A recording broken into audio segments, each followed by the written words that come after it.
And good afternoon and welcome everybody to this afternoon session of Ontology Commons, the global workshop, Ontology Commons Addressing Challenges of the Industry 5.0 session. This afternoon's session is called Enabling Intra-Ontology Interoperability through Shared Terminology. And I'm delighted to have a wonderful set of international speakers with us for the session today. I'll go through some housekeeping with you for those of you who were not in this morning's session. So the session will be recorded and will be published and available on the website for all registered participants. During the talks, your microphones and cameras are automatically deactivated and will only have the person who will be speaking with the camera on. After the talks, we'll have a discussion and we would like you to ask questions via the Q&A function. Please do raise your hand if you want to ask a question with audio and video, and you'll be invited to the stage. And please feel free to use the session feed for chats and the Q&A function for questions only. My name is Silvana Muscella.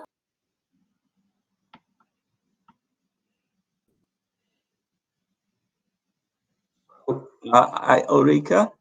Yes, the connection broke up, right? You experienced the same thing which I experienced, is that right?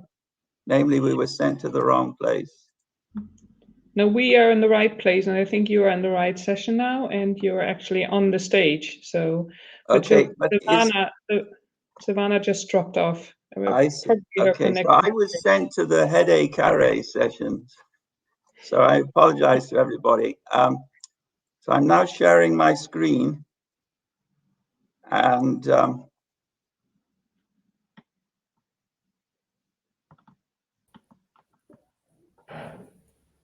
hello, I'm back. Can you see me and hear me? I do apologize for that. I was kicked out of the system for some reason. So you should see my screen again. Please confirm. Yes. Wonderful. Okay. So I think my name's Silvana Muscella, the CEO of Trust IT. Hello. Yes, we can hear you, Nicolas. Yes, okay. I can. Yeah, I am connected to the good session and the good way. Yes, you are connected to the good session. I was sent to another session, so I didn't understand. Indeed, there is a parallel session going on at the same time, but you're in the good session now. Just going through some housekeeping here in terms of recording, but I won't repeat that.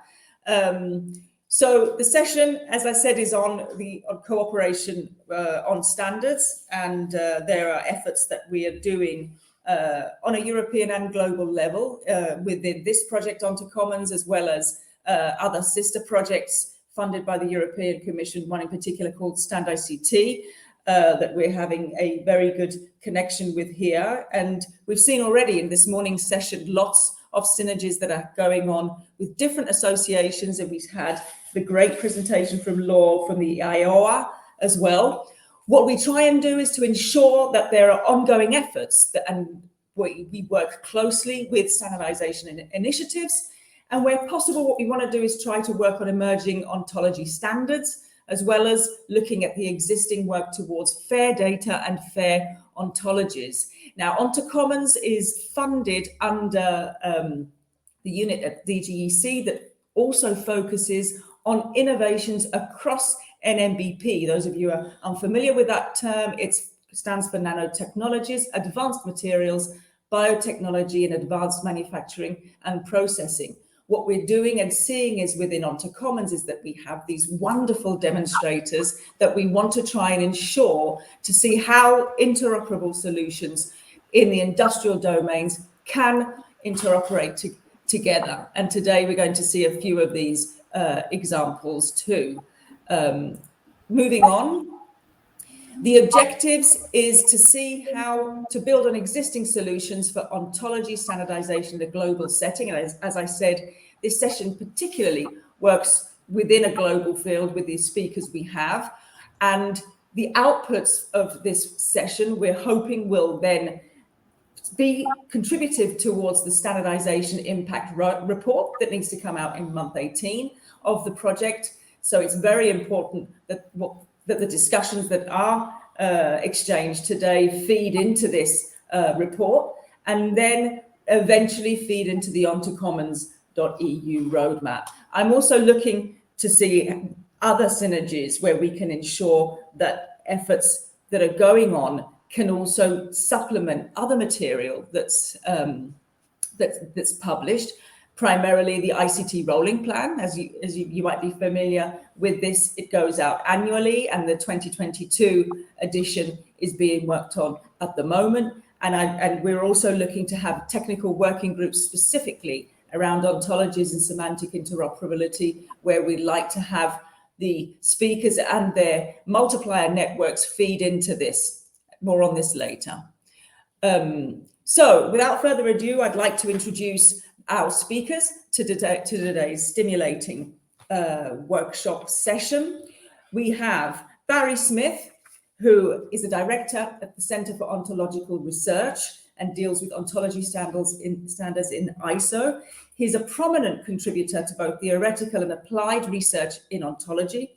He is also the director of the National Center for Ontological Research and visiting professor in the Università della Svizzera Italiana and Dalle Molles Institute for Artificial Intelligence in Lugano. Then we have Boonserm Kulvatunyou, who's a project manager for the Infrastructure for Data Exchange Standard Development and used project in the Systems Integration Division at NIST. And his group at NIST currently helps industry advance traditional standards through the R&D platform called SCORE.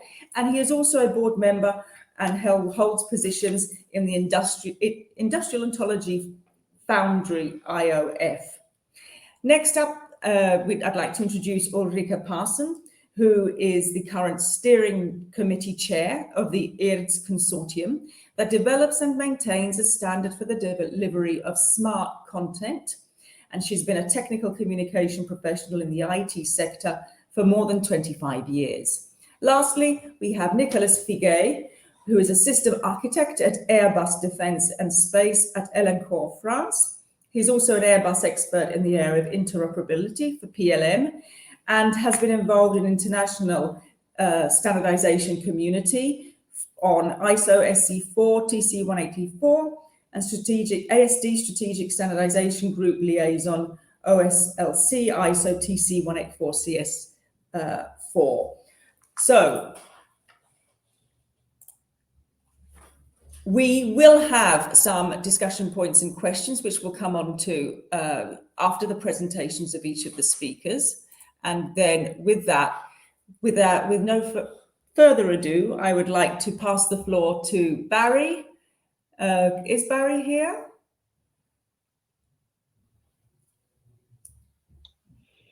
I can't see Barry here. Can he be in the other session? Then hang on just 1 second.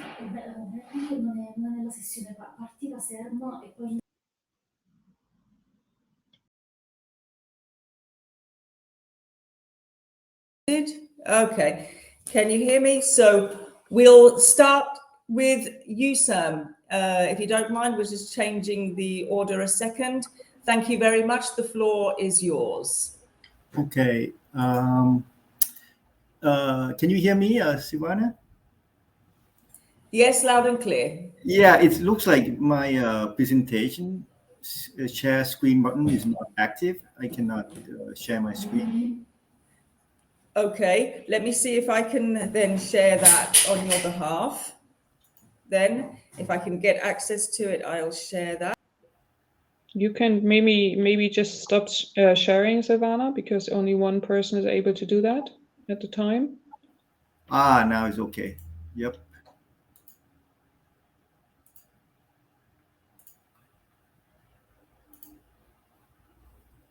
There you go.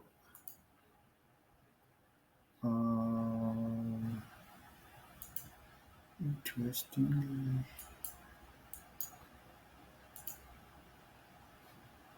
Okay, so can you see the slide in presentation mode?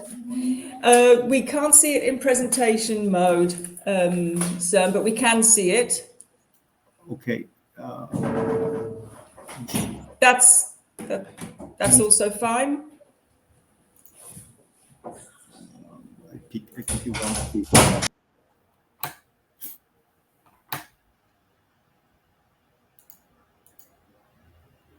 Okay, now you should see it in. That's perfect. Yes, okay. That's great. Thank you. Okay, thank you everyone for having me here. So I hope I talk about what you guys were looking for. So we know that I have 10 minutes. Integration costs, cost of the system integration, about 80%, 70 to 80% of it are about semantics. Okay, so the rest of the about maybe 20% are dealing with the transport and also a business process alignment. So we have a lot of opportunity for cost saving in integration when dealing with the data and their semantic. And so in the past, many years, like 30 years, company has been, looking at trying to use the enterprise data model, global enterprise data model, to address these interoperability problems, within the enterprise and also across the enterprise. So on this slide, very quickly, just show different kinds of data model. So on the left, we have like UML object type of model. Here we have entity relationship relational model. There's also a language called ExpressG used in the step to express data model. And we have things like XML schema, language that support kind of a hierarchical data structure. I guess, companies are struggling to use to really achieve the interoperability with enterprise data model. Part of the reason is because it's very hard to create semantically consistent and harmonious data model across the enterprise, particularly when you have a large enterprise. And all these language are not logic based, so they have some capability, but there is no capability to check for consistency. So if we are able to use ontology to model the enterprise, maybe there's a better chance to have a consistent and coherent enterprise data model, because ontology is the logical base, very with precise representation of semantics. So we can check for consistency across the enterprise data model. So and that's what the Industrial Ontology Foundry, which is a community of researcher and also industry getting together to try to create a foundation for enterprise model based on ontology. So this figure shows the IOF architectures.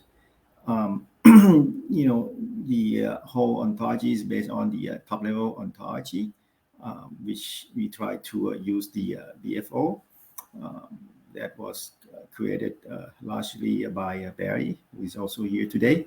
So BFO provide the foundation and hopefully a foundation for consistent modeling of the enterprise data. Then we should have like domain independent mid-level ontology, which is we use a set of ontology that cut across the domain, not just the industrial manufacturing domain, but could be used for other domain as well, things like unit, type of ontology, or organization ontology, that kind of thing. And then we in IOF looks to create a domain-specific reference ontology, and we have a various working group here. So we hope to have this foundation building block that then can be used by other subdomain within the manufacturing domain, and then derived down to the application specific ontology that eventually help to figure out any sort of interoperability issue or the need for alignment between semantics in different applications. This figure just shows very quickly the different working groups in the IOF. All of them are going to be based off of the IOF core ontology, which again provide the foundation on top of the BFO, so that these different groups can share the semantic across the group when necessary. So once we have the ontology, how can we use it, right, to improve the efficiency and effectiveness of integration? So my take is there are two kinds of usage of ontology. So one is in design time. So we can use ontology to help inform the traditional standard development. A lot of people still think that ontology model kind of verbose, okay, and consume a lot of computational resource. So I think at the first stage we can see industry use ontology to at least inform the development of traditional standard, to help clarify or at least mapping in the brain that what are the entity in the traditional standard correspond to in the ontology, so that they can clarify their standard and improve the interoperability. The other kind of use would be runtime. Okay, so we can use ontology to complement data exchange standard. So in this figure on the right, I'm just pulling out one of the project I'm involved in the biopharmaceutical manufacturing domain, where we will be doing the experiment in terms of using ontology to enrich the data already crisscrossing the manufacturing system. So you can see here on this left side is like a lot of software components in a traditional manufacturing system. You have equipment, you have OSI process history system and workflow system. So ontology will be built on top of this, just to complement the data that already crisscross this, using various standards, so that the ontology can help with the data visualization and analysis. I think going forward, people are looking into potentially using ontology to replace traditional standard. So here we have, I have the different boxes. The one in green, which kind of using ontology again to kind of be another representation layer on top of the existing data source, right? So you have a wrapper across data sources and ontology in the middle, and various system can use the data in the graph representation format. And this figure, I got it from like a research paper almost 15 years ago. But I think I have observed that this has been realized in today's technology, right? This is the a product called the Enzo semantic system that allowed companies to abstract it or transform the data in various form into a graph ontology representation for all kind of analytics, right? So on this yellow box, I took this screenshot from the previous European project called the Optics, which is trying to provide the ontology-based data access. So this is a true kind of a real virtualization of the traditional data sources into graph, ontology graph. There is no pre-transformation. It's basically use the query rewriting kind of a method to get the to visualize or interact with the data using ontology. So I haven't seen this in the commercial product. This is a research project. So maybe in the future, we might see this kind of technology becoming commercialized. Now, on the red box is a kind of integration that I haven't seen any significant inroad of using ontology. So these are kind of like a ETL type of integration, extract, transform load, if you will, to transfer data between data systems. I think the company still cannot, because this is a very high performance system, companies still perhaps don't see ontology, value of using ontology in this kind of data integration. This kind of integration is a business process or workflow type of integration, while trying to have different application systems interact with each other through a transactional interaction. I also haven't seen a system that use ontology to support this kind of integration. But maybe this can use ontology in the 10 years in the future, once the computational benefits and cost of the resource become more sustainable.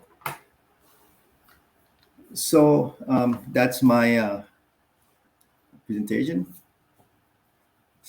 And I invite you to join the industrialontologies.org to join the IOF to help us develop ontology for the industrial domain. So, can you hear me? Thank you very much for that presentation. We saw it absolutely fine. I do know that Will Sobel is actually presenting in the next session. Actually, are you familiar with Will? Yeah. Will is in the IOF actively. Indeed. He's leading the MT Connect working group and also helping a lot with the IOF core ontology development. Okay, so we'll come back to the discussion.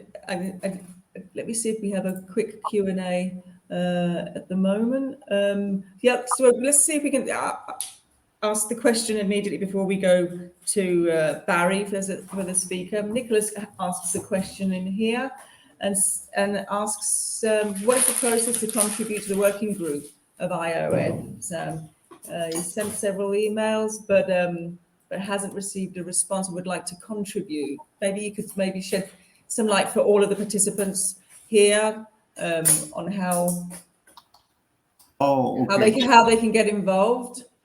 Okay, yeah. Please, can I share my screen one more time, just very briefly? Yeah, sure. Go ahead.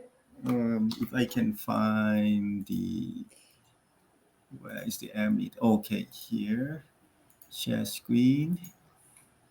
Okay. Oh, but hang on a second. But before you do that, we do have a response from Melinda, who's given her email address specifically because you changed the membership processes as we are now part of ORG. Apologies, please connect with us. So thank you, Melinda, for answering that. I didn't read the answer above, and thank you, Sam, for providing that information as well.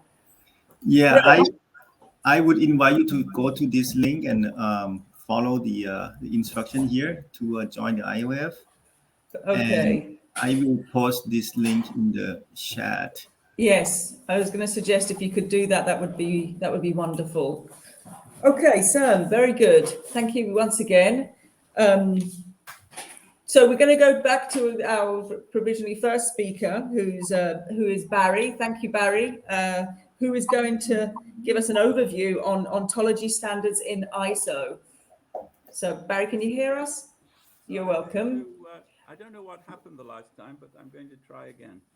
That's okay. We can hear you loud and clear. Maybe put the mic perhaps a bit closer to you, but we can hear you. Okay, over to you, Barry. Good. And I'm going to, before I continue speaking, I'm just going to check one more time that you can hear me, because it's somewhere around this stage, I think my connection was lost. So can you still hear me at this stage? We can, Barry, loud and clear, and we can see your screen as well. Good. So I did hear most of what Sam had to say, and this talk will have something to say also about the IOF Foundry. So, but I'm focusing mainly on the new ISO top-level ontology standard, which is a standard created jointly by ISO and the International Electrotechnical Commission under their Information Technology Committee. And it's in several parts, of which 2 parts have already been approved and are in the publication stage. The first part is about the requirements for being what we call a top-level ontology. The idea is that a top-level ontology should be domain neutral. That is to say, it should apply to all domains without restriction. And the underlying approach here is based upon the experience with building modular ontology suites, of which there are some couple of dozen in existence, not all of which are successful. So some of them died because no one was using them, but there are some successful examples of ontology suites. And they have this structure. They have a domain neutral top-level ontology hub, and then they have spokes descending from this hub, and then they have spokes descending from these spokes. And the idea is that because they all share a common hub, they have a common starting point for definitions using very general words like object or process or part of or is-a and so forth. So W3C did not mandate a top-level ontology. And this means that W3C ontologies like these two have different top-level terms. So the provenance ontology has these top-level terms, and the semantic center network ontology has these top-level terms. And this means that people using these two ontologies are in effect working in different worlds. There's no way in which their data can talk to each other without significant manual effort. And so this is designed to resolve that problem. The definition of ontology in ISO 21838 Part 1 is designed to be neutral as between 2 groups of ontologies. One group are the W3C type ontologies, which are built using OWL, and the other are the large number of biomedical ontologies, which were initially not built using OWL. They've been re-engineered to be OWL conformant, but their approach was quite different. And the idea of this standard is that it should be neutral as between these 2 approaches. So an ontology is a collection of terms, relational expressions, and natural language definitions, together with, and this is where the OWL issue comes in, 1 or more formal theories designed to capture as closely as we can the definitions. So the idea is that ontologies should be useful not only for computers, but also for human beings. And a top-level ontology, as I said, is domain neutral. This means that the only classes or types or nodes within the ontology graph in a top-level ontology are such that they can be reused across many different domains, ideally across all domains. So they are domain neutral. And a top-level ontology consists only of domain neutral terms, and therefore anybody can use it to define more specific domain-specific terms.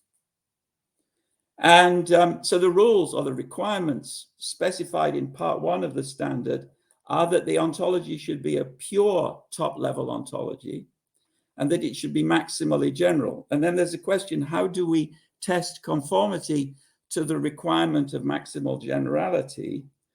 And the answer is that we created a collection of 15 axes along which data are collected in domain ontology efforts. And we specified that to prove generality, to prove domain neutrality, a candidate top-level ontology has to show how it will deal with data along all of these axes, either by having corresponding terms, such as terms for spatial or temporal regions itself, or by having evidence that there is a strategy for defining terms relating to these axes already built in within the ontology. And there are further requirements. So the ontology should be available as a textual artifact, and it should be available in OWL, and it should be available in one or other common logic formalization, such as CLIF or first order logic. And then we want a proof of consistency for the common logic axiomatization, which is very hard to do. And we need a proof of derivability of the OWL axiomatization from the common logic axiomatization. So part 2 has already been approved. This is basic formal ontology. I was the editor of this part. It is in the publication stage. You can already access the software content on the ISO standards maintenance portal here.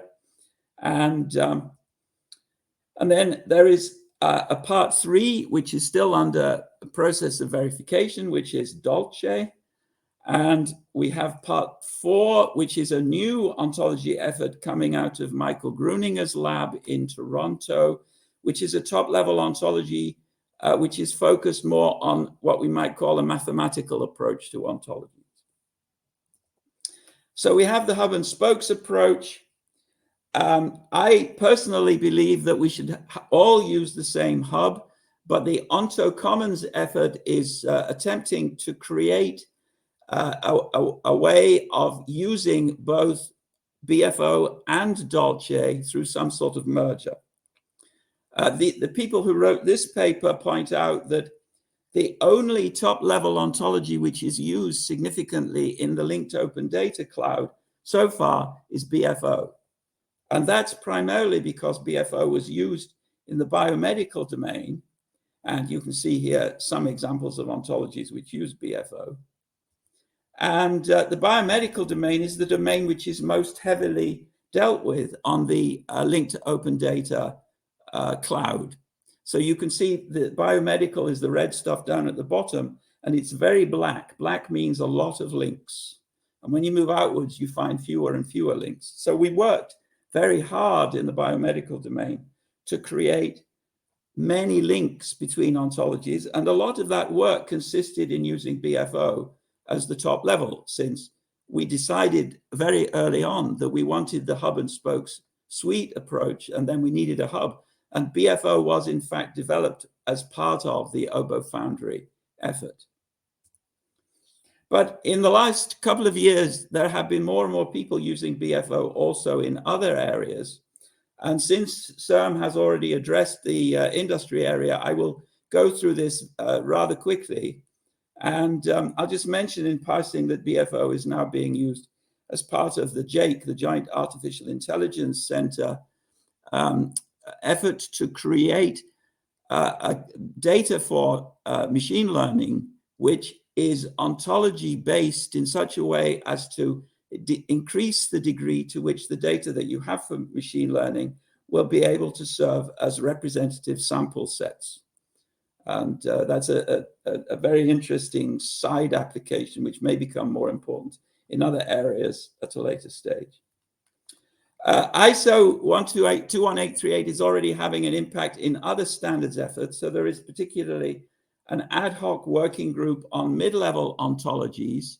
And the CERM talked about the IOF core.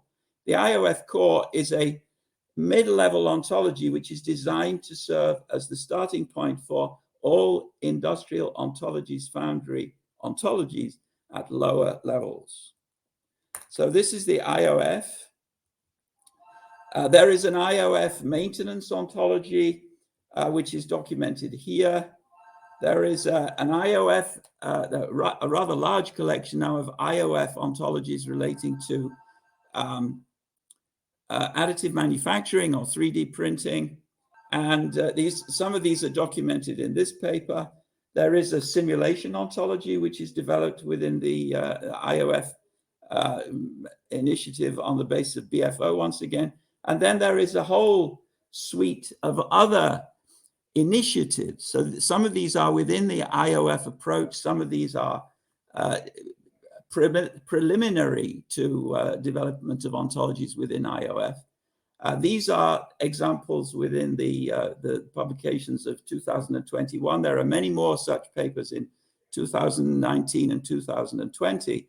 So there is a lot of activity in engineering now using BFO as the top level. And I'm hoping that the one result of this meeting will be that the visibility of these efforts will be increased. And I should just mention that as far as we understand it, so we don't have a legal document specifying this yet, but our understanding is that ISO 21838 will be open source. So it will not be a standard that you have to pay for. It will be a standard that anyone can download as many times as they like. But you can already download all of the software relevant to 21838 Part 2. Okay, and that's the end. And I hope someone is still there. Oh yeah, there are 54 people on. That's great, Barry. In fact, I mean, we were going over time, but it's fine. It's good if we have a discussion also here. It was a question I was going to ask. Do you need to be an ISO member to access, the links you showed us in your presentation? And in fact, you've just answered that question. Yeah. Which is absolutely wonderful.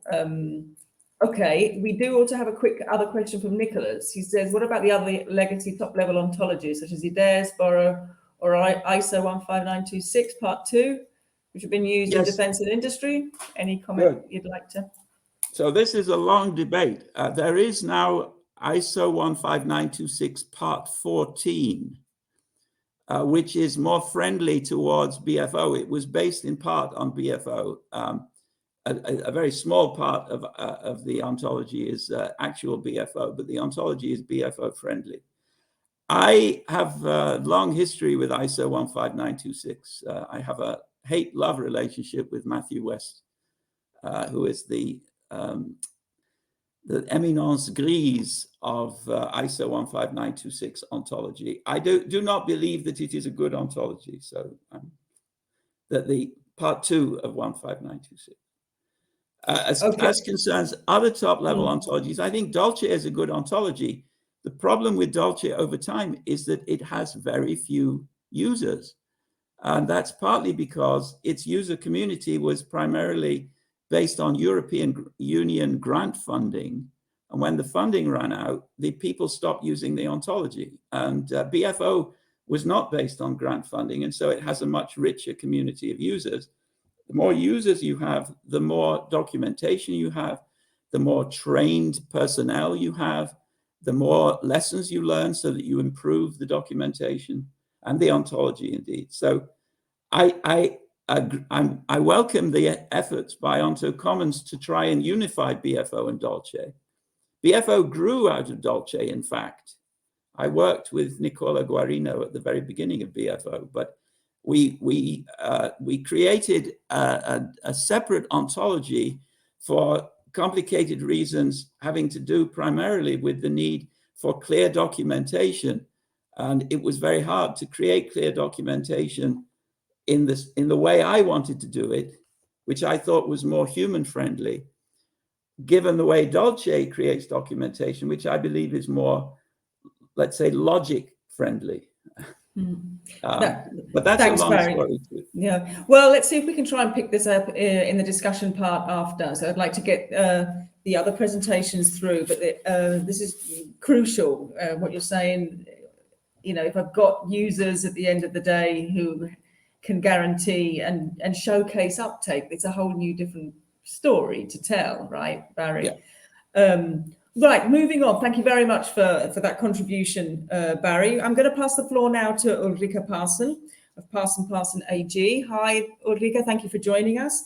And you're going to give us a zooming in on standardization in the IoT domain. So the floor is now yours, Ulrike. Thank you. Let's check that we can hear you. Yeah, can you hear me? Perfect. Over to you. Great.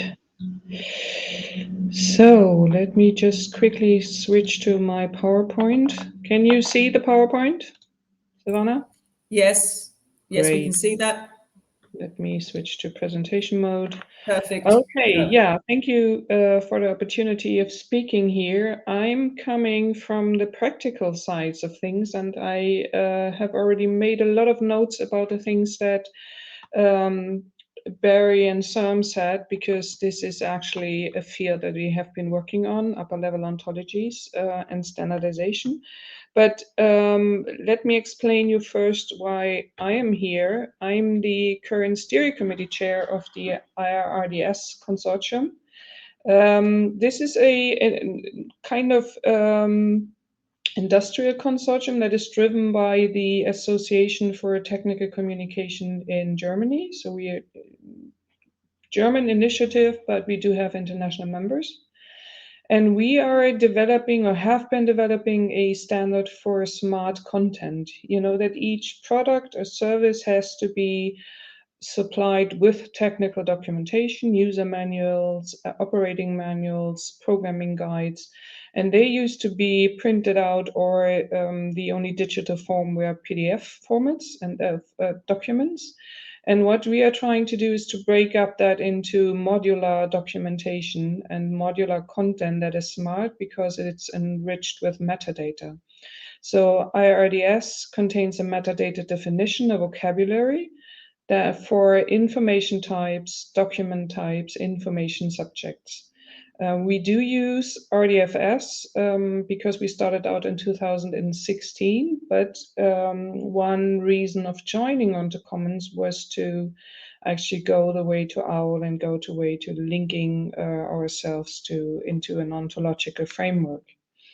What IRDS can do is to enable the delivery of technical communication and documentation, including its metadata, to industrial clouds and IoT applications. So we started out in 2016 and had our first release 2 years later. And what we see is, so we are not depending on funding, as Barry said, but we are actually driven by the industry because our members come from the industry. Siemens is a member. We have universities that joined in. We have our professional association for technical communication, consultants like us. And what we've seen, because this was driven bottom up, is that we have an adoption in the market. We have seen IRDS applications for different branches of industry like power plants, medical devices, software, sensors. And we are actually on the domain level. So we restrict ourselves to the domain of technical communication by standardizing the vocabulary, as I said, for information types, for administrative metadata concerning content and stuff like that. But this can be very well used by content delivery platforms and by content management systems to make content documentation and information accessible to users. We started a standardization process with IEC to become a standard ourselves. And we hope that goes fine, and we will become that in the next year. Apart from IRDS, we see that a lot of digitization is going on in Germany and Europe, and for this you need standards. And we see that with our customers and with our consortium members, that you need interoperability in the industrial Internet of Things. Because only to enable machine-to-machine or human-machine communication, you require common protocols and formats for both the operation of components within an IoT scenario, but also for the simulation and design phase. And you see that reflected in Germany. And so this is my kind of limited perspective. You see that in the standardization roadmap of the Industry 4.0 platform that is driven by the German government. And this roadmap lists a lot of standards and standardization initiatives from different areas that are relevant for Industry 4.0. It's like the small sibling or a small counterpart for Ontology Commons, which works on the European level. And they are developing standards for important areas like digital nameplates, digital lifecycle records, communication protocols like OPC-UA, and the IRDS standard is also listed in this roadmap. So a lot of initiatives are going on, a lot of standards are being developed, and ontologies play an important part in these standards because they add semantics to the communication. They create a common terminology for and an understanding between components and parts in an IoT scenarios, because you need to understand what a technical property means or a feature, or what a specific information or document type means. Only then you can communicate efficiently. You can propagate services, exchange data, and aggregate information, for instance, in industrial clouds. And what we've seen, to name an example for the use of IRDS, is what Sam said about this semantic middleware that actually collects and aggregates information and data from different data sources. This is where IRDS comes in as well, because our metadata standards enables it to collect documentation from different suppliers and actually aggregate it in industrial cloud and make the aggregated documentation available to the users and to tools and analytics that actually evaluate the machine data. So we've seen a rise in semantic technologies in the market in our professional field of technical communication. And this is also reflected in the reference architecture model for Industry 4.0, which is RAMI. And you named the other two already, the Industrial Ontology Foundry and the ISO top-level ontology standard. One thing I would like to add is that the standards themselves need to become digital and smart, because right now a lot of standards are still delivered as PDF without any metadata and without being actually machine processable.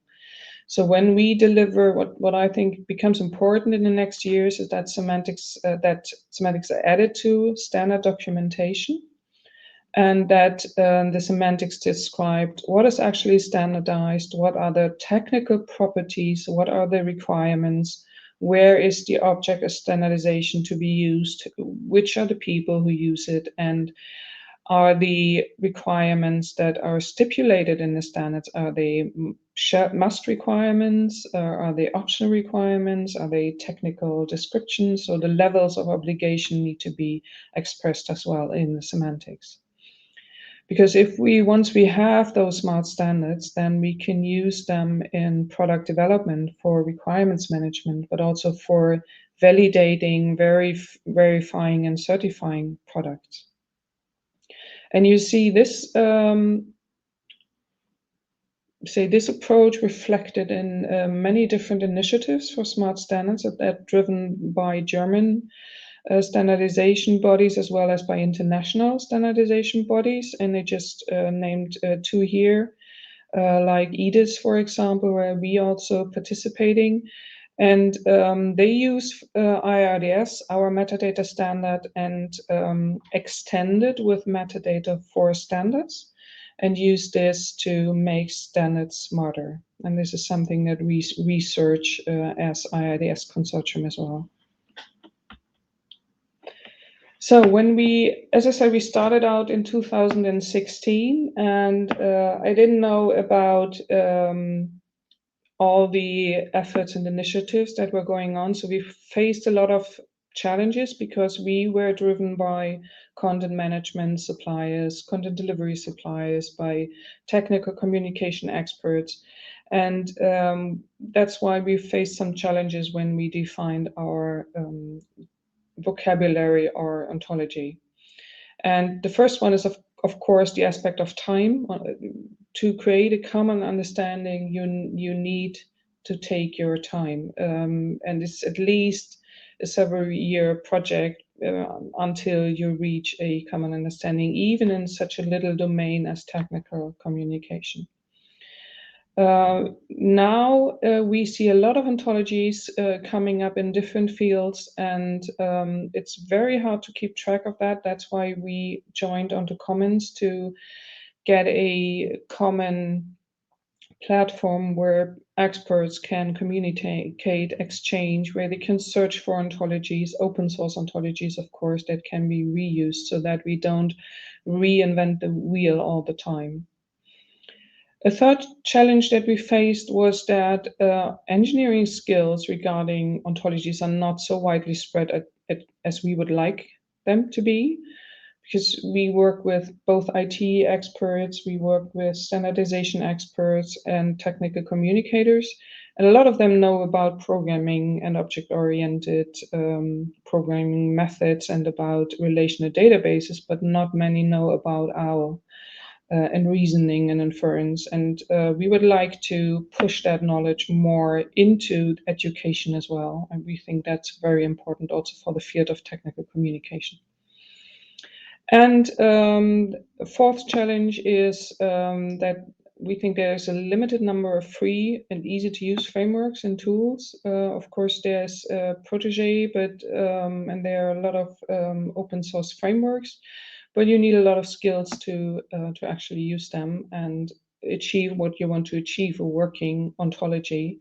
And that was one of the other reasons, because one of the games of Ontology Commons is to provide a framework and an architecture a reference architecture that we can use. And we hope to benefit from that in the future and continue our way of becoming a fully working ontology. I think that, oh yes, so summarized, what we need is a reference architecture and tools. We need to coordinate our activities and platforms, and we need to build up knowledge on ontology. So this is what I've learned from the almost 5 years now of developing a standard for semantic content delivery, and that I wanted to share with you. Thank you, Ulrike. So there are some questions in the chat, and let's see if we can try and do a Q&A. Well, a very quick one before we go to our final speaker, then have even some good time also for discussions, that we can pick up some of the questions that are being put in the chat. So Ulrike, Lindsay Frost, who's from NEC and member of ETSI, has written a couple of points in the chat to you. Are you in touch with ETSI re-smart standards? I note that the EU ESOs have limited TLO for standards. And another question is, recommend an easy to use GUI for constructing ontologies. In my humble opinion, I need a system that can handle property graphs. So if you want to comment on that, Ulrike? Yeah, so I personally, I'm more on the architecture level and not an ontology engineer myself, but we work with Protégé, for example, which I don't think is easy to use. And then we work with commercial systems, but which you have to pay for, which is not easy in a research or consortium environment. So I agree, you need systems that can work with graph databases, but apart from Protégé, I don't know any open source tool, but that's why we are here as well, to learn about stuff like that. So if there's any in the auditorium that knows more. Right. Let's pick this up in the discussion then, Ulrike. Okay, so thank you for these questions. There are a few others, but with this, I would like to go to our final speaker for this session before we move to the discussion. And that's Nicolas Figay from Airbus. Hello, Nicolas, who will give us an overview on ontology standards in Industry 5.0. The floor's yours, Nicolas. Can you hear us? Yes. Perfect. We can hear you loud and clear too. Thank you. Okay, so you just have to load my presentation. Do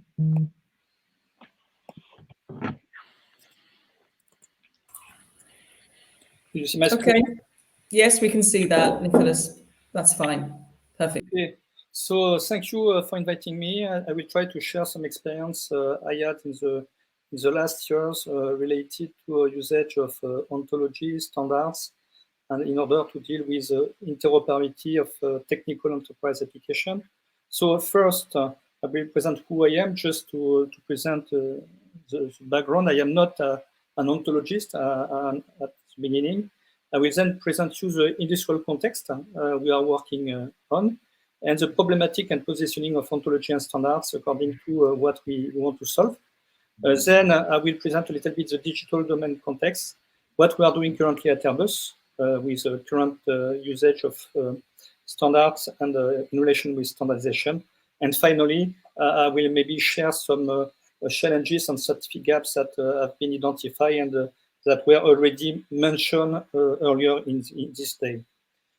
So here, just to say that I am initially a computer scientist specialized in mathematics for decision. I was an information system engineer and a research engineer, making the link between academic world and industry. And finally, I was this last year a solution and enterprise architect, and today system architect. On my research activities, I succeed to obtain a thesis related to interoperability of technical enterprise applications.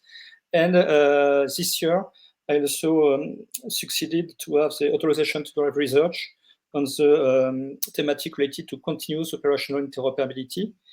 In parallel to research activity, I'm also a recognized expert in the domain of interoperability for PLM. I am an international expert at ISO for manufacturing data, and I'm working a lot on modernization of the STEP standards that some of you already mentioned previously. I am a member of Atlas Scientific Committee, that is a French initiative related to dissemination of manufacturing standard in French industry. And I'm also part supporting the Aeronautics, Space and Defense Strategic Standardization Group, which is more about to choose the relevant standard for the community to be used, because the standard is not only a technical solution, it is also a strategic solution, and people need to agree before to use any standard, and in order to be sure that they will really be committed to work on the same thing together. Finally, I also supported some industrial initiatives like Phoenix at Airbus, that was about PLM harmonization. And today, the digital design, manufacturing and service initiative that is connected to Industry 4.0 and on the way to be more digital oriented for development of a product. So you can see that there's a lot of things about interoperability, about standards, and I will also describe the link with ontology. So the industrial domain context, we are developing at Airbus complex products, like, for example, a satellite that is a system of interest. And in order to develop this, we have to put in place several supporting systems that are the design systems, the manufacturing supporting system. We have also to support in operation the product, and also to deal with maintenance, and in the future with upgrade and maybe support of several life for a product for sustainable development. And what is important to consider is complexity. We are computer ready for designing, but it becomes a little bit complex. A lot of modeling tools, disciplines, and software to deal with. For the production system, it is complex too. It is more and more connected, and we are working a lot with virtual manufacturing and the internet, industrial Internet of Things that was mentioned by Ulrike just previously with Industry 4.0. The system by themselves, in order to be operated and so on, are complex systems in terms of technologies that are used today, and you have a lot of different disciplines that are to be involved. And a system never works standalone. It is part of a system of systems, an operational one.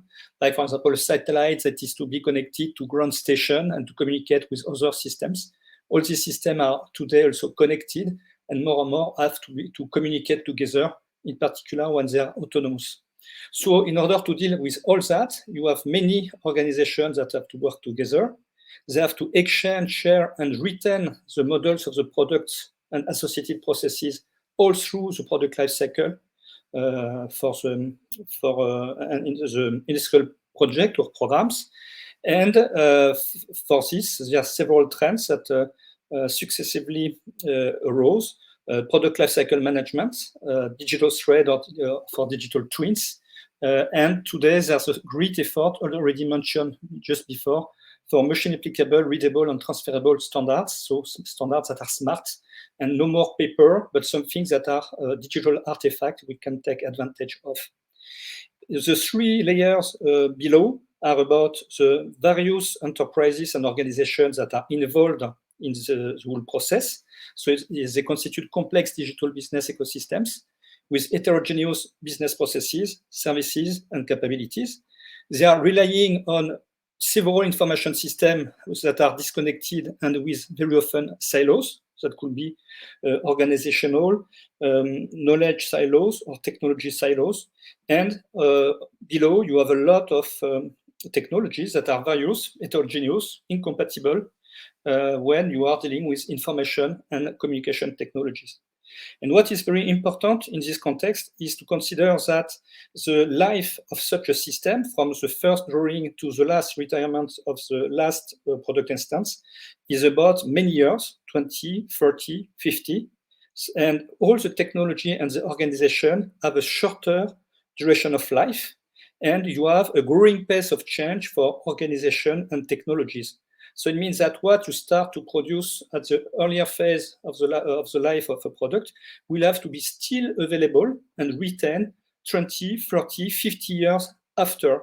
And we have here a big issue, and we need to disconnect the data and the way to interpret them or to take advantage of them to make it independent from the software product and solution if we want to deal with the digital continuity for end-to-end process, but also for what is continuous operational interoperability.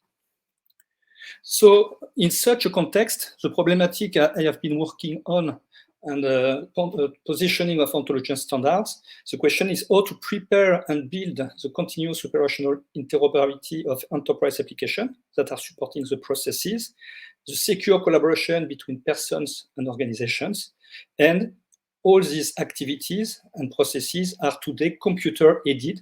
So it's not a question just of sharing information on paper, but digital one that can be understood by people and processed by the software technologies that you are using. So all this is to be made in the context of model-based system engineering, virtual manufacturing, and product lifecycle support. And the product and processes data that are describing the product and processes, it could be document, it could be models, have to be supported for the exchange, sharing, and long-term retention all along the phases of the life cycle of industrial products and programs. So in this context, open standards are key enablers. So because they are independent from any actors in the domain, because it is created collectively, and the openness is a condition to have it always available and to reduce the risk not to be able to use them anymore. And ontology is one of the identified interoperability enablers that was identified by interoperability community, but it is not something that works standalone. It is to be combined with model-driven architecture, service-oriented platforms, and enterprise architecture, set of enablers that together can allow to respond to the identified needs.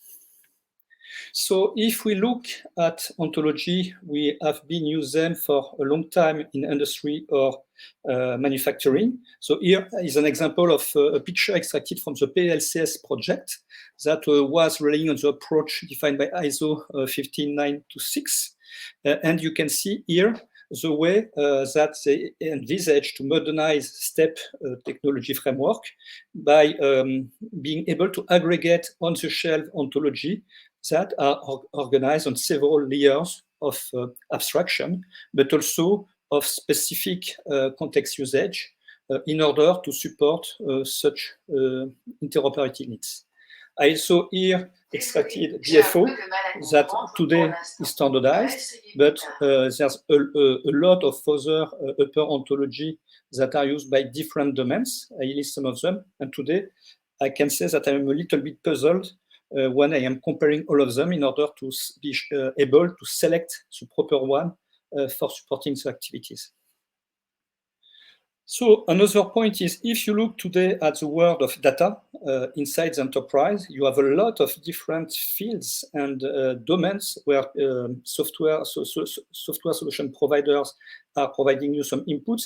And most of them are today talking about semantic and about ontology, but no one is talking about the same thing and is relying on the same paradigm, on the same kind of technology, and the usage that is intended to be done is fully different.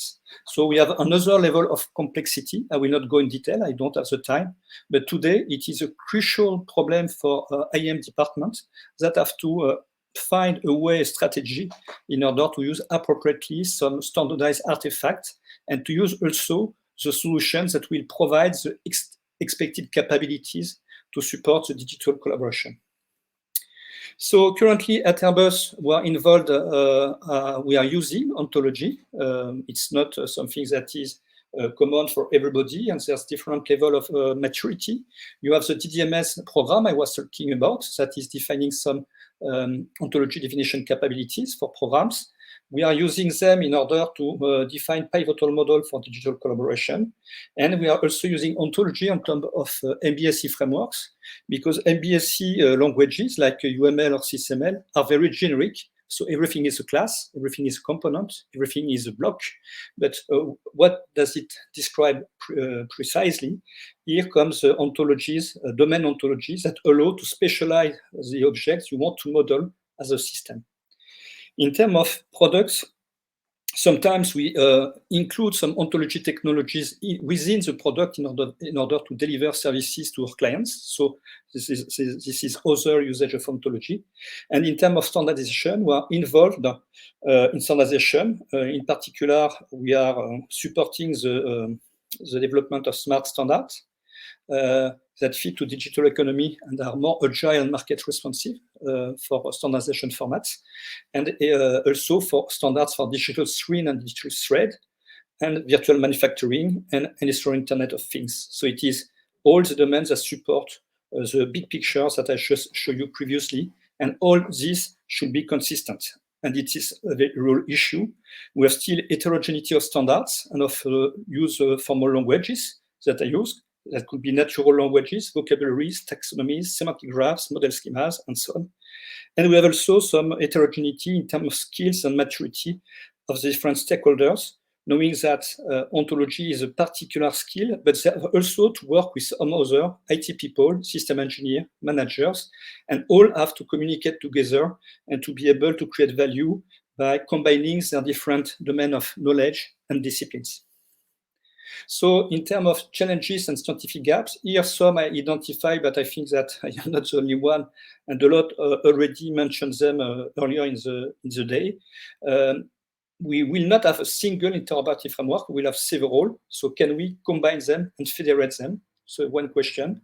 We also need, when we put the data in one or other platform relying on different technologies and paradigms, we need to preserve the semantic of what we are describing, product, processes, and so on. We need to think about it in a dynamic network of organization, so not inside the enterprise, but between the enterprises. And it can be done with one leader. I think it's something that really is to be considered as networking, like internet, but internet of organizations. testbed for interoperability are quite important. So if you don't have a way to validate that ontology and standards fit with the user needs, and then to specify properly what you are expecting to test the solution from the vendors, we will never succeed. Another point is high-performance reasoning with frequent change of your ontology. Today, it's still very time-consuming if you use the descriptive logic, and new technologies are needed in order to support this kind of use cases. And finally, as many of you identify that today, the practices for ontology engineering are not really standardized, and we have a strong need in training the people, not only on ontology, but also on how to use them in the context in the enterprise. So I hope I was not too long, and I thank you for your attention. Nicolas, thank you very much. That was a very interesting presentation, as all of the others too. In fact, brilliant. A round of applause to you all. Excellent, really. We have time for an open discussion, so I'd like to bring you all back onto the stage, please. I have a question for both Nicolas and Ulrike before I forget, if I may, that's linked, if you like, to the whole concept of trying to be interoperable. First one to Nicolas, because I saw it just on your slide before. You said Airbus was working on a more agile and market responsive approach towards standardization. So how does that actually work in practice, though? So you're working on building your standardized efforts. Then how do you ensure that they go to market in an agile way? What's the process that Airbus does to get that through? May I say that Airbus is such a complex organization that you have different practices and different approaches. So some are trying to make some agreement with some the software solution providers that they plan to use, and so then they are trying to negotiate to have standardized interfaces and to develop together some concepts that they're expecting to see within the products. So here it is one way, knowing that we also need to have it implemented for interchange, and so for this we are strongly involved in implementer forums. So we are working on the roadmap and the roadmap of the vendors, and we try to push them with some other companies to participate to implementer forum in order to ensure and to validate that they are properly implementing the standards and that it creates interoperability. And so it is a long-term approach where we try to align the roadmaps and to create some communication with the vendor. We rely on standards because like that, we don't push our own needs, but the need of the community. And the larger the community is, the better it is. And so it is related also to strategic standardization. Did I respond to your question? Yeah, in part you did. Are you sharing your screen, Nicolas, still? Do you want to stop sharing? Is it your screen? It's okay. You have a question. Well, before I go to, there's a few questions in the chat. I want to go back to also Ulrike, and you mentioned your collaborations, and it's connected with the national standards bodies and then global standardization efforts. If you're talking to, you mentioned a couple of German standards bodies you're engaging with, then how I'm just thinking of process. Okay, how does then that work? Does that feed into an ESO or into a global standard effort, or does it stay within the German standards body? No, it doesn't. The DIN, which is the German Institute for Standardization, they cooperate with ISO a lot, and I think they are also cooperating on smart standards because they have this XML-based authoring format, the NISO STS, which is an XML-based format for standards, and I think DIN is collaborating with them to develop that and actually drive forward the digitization of standards as well. No, that doesn't stay local. They don't. Okay. They want to interoperate internationally.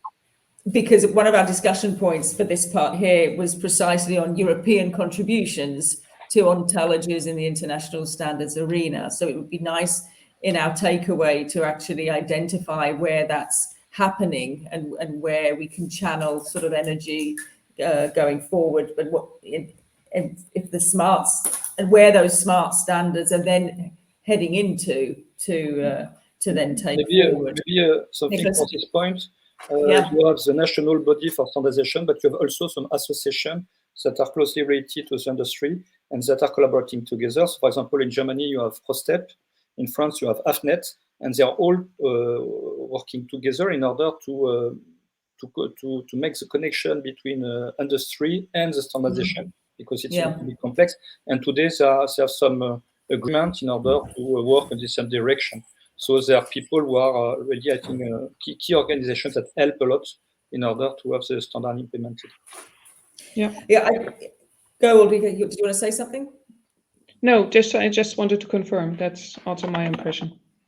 You mentioned also, Nicolas, before the part around the test beds. And this is something, I remember with ETSI, they used to do the Grid 5000, the interoperability testing, early 2000s. And that's certainly something that is valued by the community. And how can we try and get this further pushed forward too? Couple of questions I see. Yves Carreron, this is to Nicolas. You mentioned UML and SysML. What about OPM, ISO, PAS, object process methodology? Any comments to that? The art is long and the time is short, so I had to focus on some languages that I saw the most on my environment. So I make some focus on UML2 and all, but knowing that we are also having a look at other languages when they are providing added value, or if they are actually used by some people. So we need also to make the connection with this kind of languages. And today, I had to make a choice, and I choose the most open and the most used languages by the communities that are dealing with them. Very good. Anyone want to comment to anything? If not, I'm going to go into the Q&A. And I've seen, Lindsay, you've got a few questions in the chat. Rather than me repeating them, why don't you can open your mic and actually raise a few points that you're putting in the chat. Would you like to do that? To who is the question? It was to one of our people in the session, who's Lindsay Frost. I think maybe he's not here anymore. I don't see them. No. Yes, Linda Frost.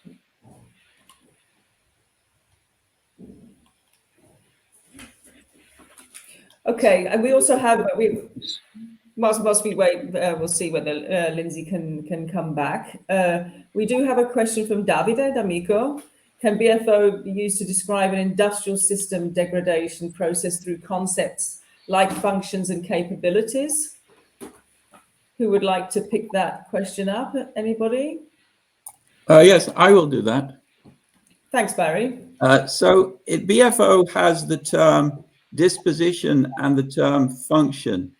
A function is a kind of disposition. Basically, it's the disposition for which the artifact was designed.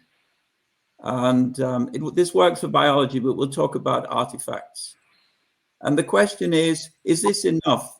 Just having disposition, which is another word for tendency or potential or power, and function. And we've decided that it's not enough. We need a third term, which is capability. And a capability is something which the entity has, but it wasn't designed to realize it. So a screwdriver may have the capability to screw underwater or at very high temperatures. That was not a very good example, but you get the idea. A car may have the capability to play stereo music, but that isn't the function of the car. And so we are adding capability to BFO or to the BFO set of modules in order to deal with these kinds of secondary benefits that you build into artifacts when you design and manufacture them.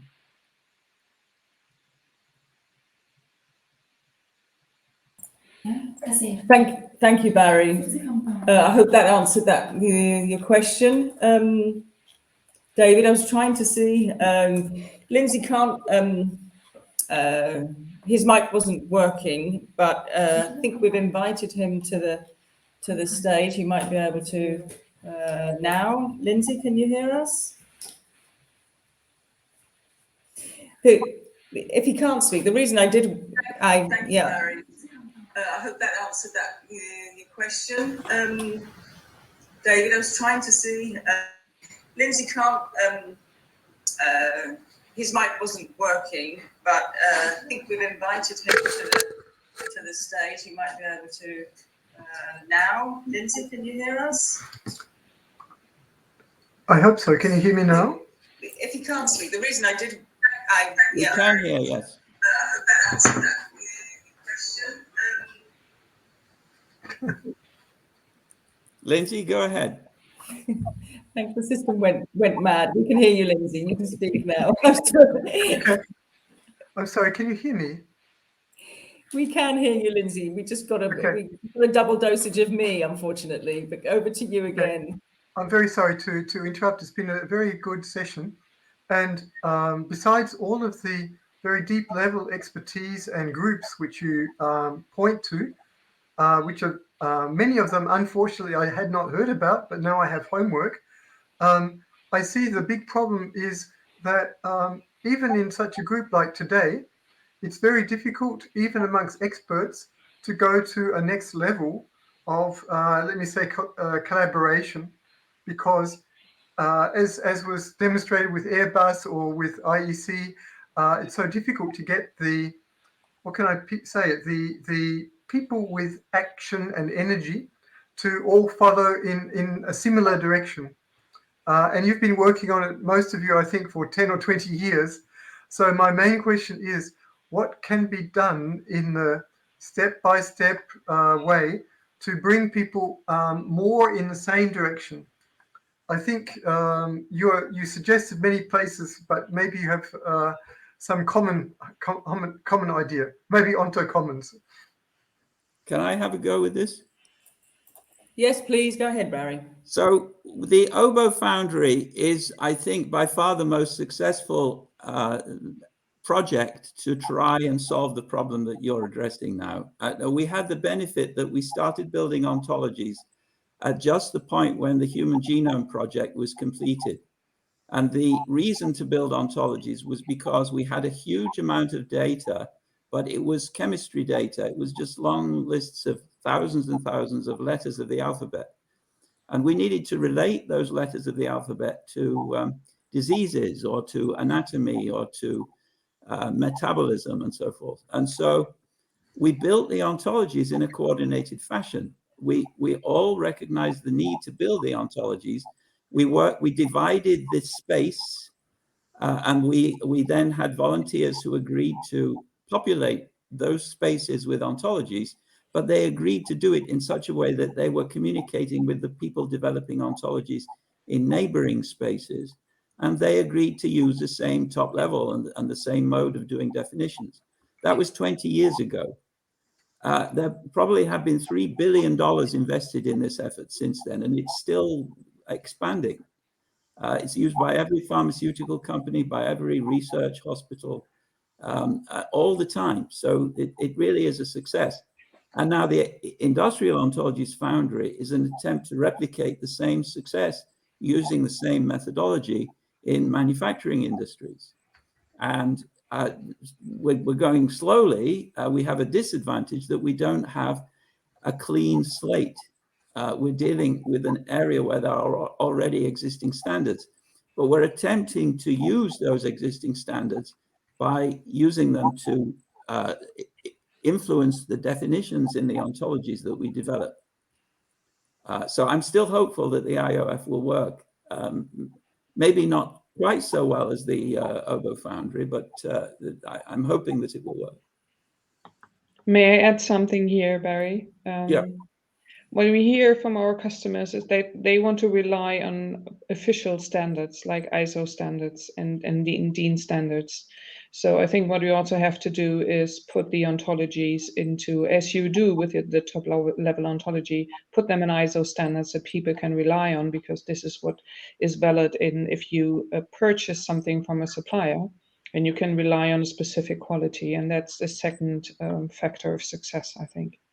So IOF has addressed that issue, and I think some can tell me if I'm wrong, but I think that we do intend at some stage to attempt to have some of the ontologies developed in the IOF be promoted to ISO standards. Yeah, that is fine. Yeah. Nicolas, so also complement is also important. Enterprise architecture is important because it's not only a technical question, it's also a strategic question. And governance and people agreeing on what they will use and agreeing on which standards they will use together, and also to have a long-term vision that they build together is also very important. So it's why the reason, for example, of the Aeronautics, Space and Defense Strategic Standardization Committee, and the reason why we are working a lot with the whole ecosystem, standardization, vendors, and implementer forums.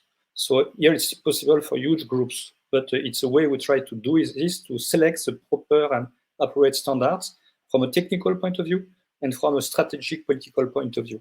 And maybe a last thing is the creation of value. It's not because you have a standard at ISO that is something that will be easy to use, to deploy, and to create a value with. So you need also to involve at the earlier stage stakeholders in order to ensure that it will work properly and respond to the needs that are expressed by the users. Hi all, I'm going to take the floor because I'm the chair and I'm allowed to. But so I have a point in the chat from Barry who says ISO standards are not open, they're pay-per-views, and maybe CERN would like to add something to this. But I'm thinking, and I mentioned the rolling plan of ICT standardization before, saying that there wasn't a section on ontologies. There's a part on semantic interoperability under the IoT section for 2021. Couldn't we use the 2022 version of the rolling ICT plan to culminate all the efforts together in a dedicated section on saying, with a bird's eye view of what's going on, and making sure that it's documented there, that all pooled information is in the one place with a strategy of how then to take this forward? So that's my 2 cents. What do we think of that? And then perhaps we want to also answer if it's, does it just have to be ISO? Can't it go into any other standards body? That's it, that perhaps I don't have to pay for. I know, Barry, you did say some of these efforts were open to all and open source, right? So we have a minute left. So some comments maybe from all of our speakers on this. Barry, do you want to start? You're mute. Yeah, I'll start. So just a piece of information that people may find useful. If you are developing a standard, the purpose of which is to enable other standards to be developed, then ISO has a rule that that standard can be free. You have to apply and it has to be voted on, but the ISO recognizes that it will benefit if there are standards for writing other standards. And that's why the top level ontology standard is, we think, we are told, that's why it will be in the open source, public domain. That may be useful to other people.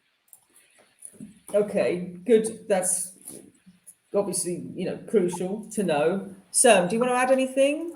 Yeah, I think I have seen some industry developed standard that has gained the ISO status, but the standard remain freely available. So I think ISO is kind of just the just like another state of the standard maturity. It could still be freely available. Now, I'm not sure about what the ICT 22 you were talking about, but it sounds good to have a coordinated development effort of the ontologies.